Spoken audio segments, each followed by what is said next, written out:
Боевая техника, винтовки и пистолеты. У школьников Хангаласского улуса прошли военно-полевые сборы с участием МВД, ОМОН, СОБР, ДСААФ, кинологов и Совета ветеранов боевых действий. Подробнее Саргалана Илина.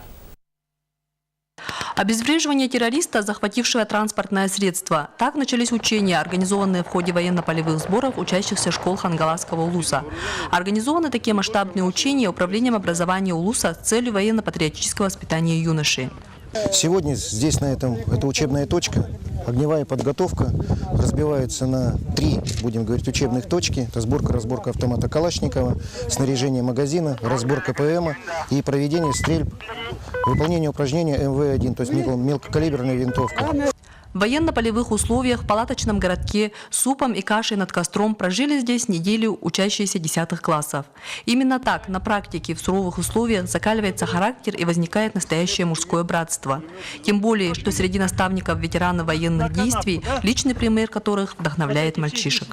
Я являюсь участником боевых действий Республики Бангладеш.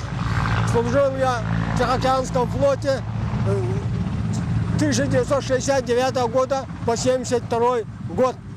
И в 1972 году мы были в Республике Бангладеш. По результатам сданных нормативов ребята получают значок ГТО, знак «Меткий стрелок». В дождливую погоду в открытом поле мальчики стойко переносят трудности солдатского быта.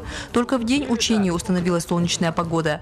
Боевая техника, стрельба из винтовок и пистолета, рукопашные бои заметно подняли боевой дух юноши. Да, интересно. ОМОНовцы, с вертолеты. Дрались, БТР, всякое. Хорошо. Нормально все? Отлично.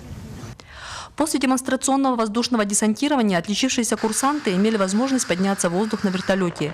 Нужно ли говорить, что такие сборы для мальчишек, которые завтра пойдут защищать Родину, являются очень интересным и полезным мероприятием? Такие сборы для школьников с участием МВД, ОМОН, СОБР, ДСААФ, военной техники проводятся в нашей республике впервые.